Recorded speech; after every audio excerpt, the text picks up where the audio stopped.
Her publisher had suggested that the next book might be anew and selected, which pleased her a great deal. So we set out to do it together while we knew she could still contribute, make sense, understand.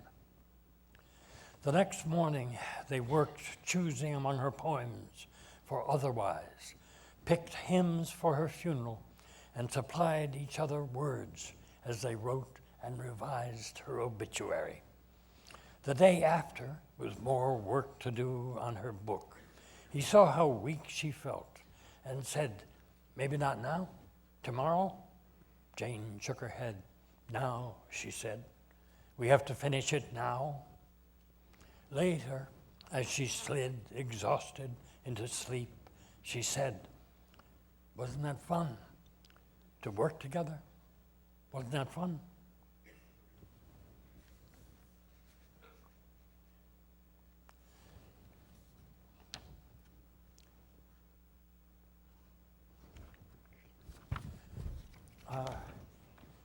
I called the book Without, after a poem of that name. And actually, it was a poem that I began even before we went to Seattle, only 6 months into her illness. I was sitting in her room in the New Hampshire hospital late August and looked out the window and saw that the trees were beginning to turn brown or red. And I had not noticed that they had budded. And I realized immediately what the year was without. I wrote this poem without, using the present tense. And after she died, I put it into the past. We lived in a small island stone nation without color under gray clouds and wind.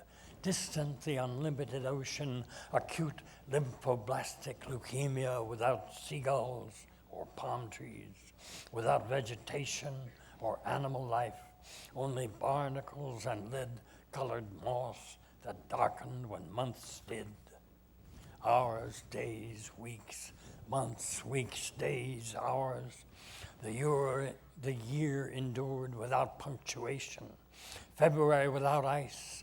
Winter, sleet, snow melted, recovered, but nothing without thaw, although cold streams hurtled. No snowdrop or crocus rose, no yellow, no red leaves of maple without October. No spring, no summer, no autumn, no winter. No rain, no peony, thunder, no wood thrush. The book was 1,000 pages without commas, without mice, oak leaves, windstorms, no castles, no plazas, no flags, no parrots, without carnival or the procession of relics, intolerable without brackets or colons.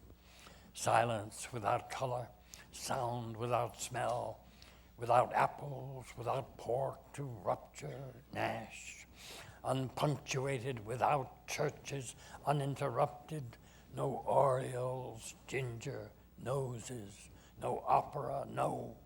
Without fingers, daffodils, cheekbones. The body was a nation, a tribe dug into stone, assaulted white blood, broken to shards. Provinces invaded, bombed, shot, shelled, artillery, sniper fire, helicopter gunship. Grenade, burning, murder, landmine, starvation. The ceasefire lasted 48 hours. Then a shell exploded in a market. Pain, vomit, neuropathy, morphine, nightmare, confusion, the rack, terror, the vice. Vincristine, Aracy, Cytoxin, VP16. Loss of memory, loss of language, losses. Pneumocystis carinii pneumonia, Bactrim, foamless, unmitigated sea without sea, delirium, whip marks of petechiae, multiple blisters of herpes zoster, and how are you doing today? I am doing. One afternoon, say the sun came out, Moss took on greenishness, leaves fell, the market opened, a loaf of bread, a sparrow, a bony dog wandered back sniffing a lath. It might be possible to take up a pencil, unwritten stanzas taken up and touched, beautiful, terrible sentences unuttered. The sea unrelenting, wave gray the sea, flotsam without islands, broken crates, block after block the same house, the mall, no cathedral, no hobo jungle, the same women and men they long to, the same women and men they long to drink hayfields, no, without dog or semicolon or village square, without monkey or lily, without garlic.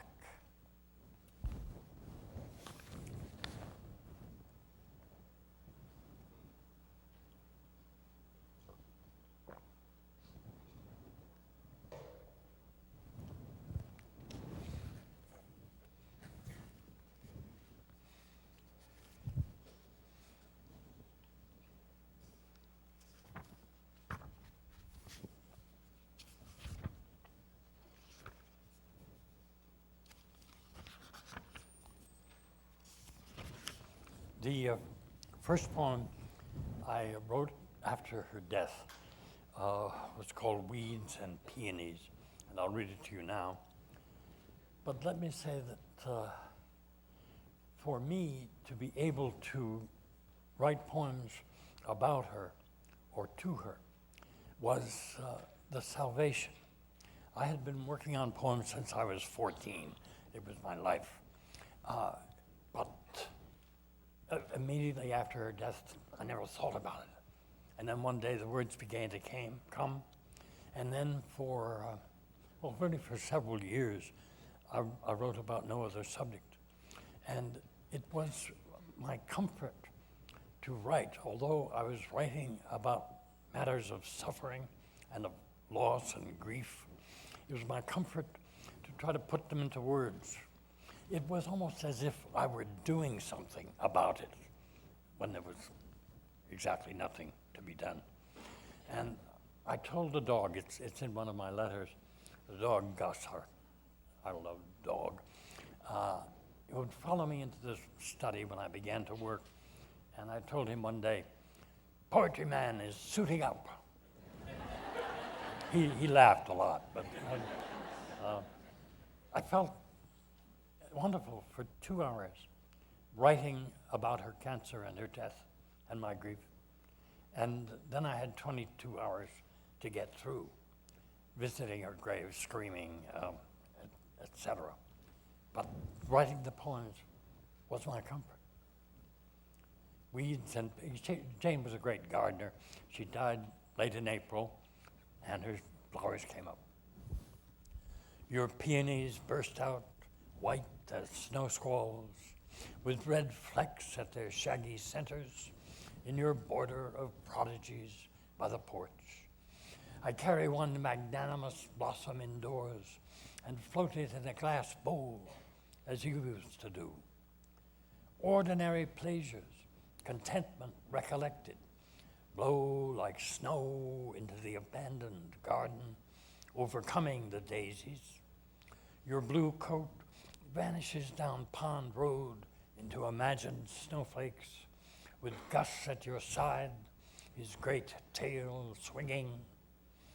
But you still will not reappear, tired and satisfied, and grief's repeated particles suffuse the air, like the dog yipping through the entire night, or the cat stretching awake, then curling, as if to dream of her mother's milky nipples. A raccoon dislodged a geranium from its pot. Flowers, roots, and dirt lay upended in the back garden where lilies begin their daily excursions above stone walls in the season of old roses. I paced beside weeds and snowy peonies, staring at Mount Kearsarge, where you climbed wearing purple hiking boots. Hurry back.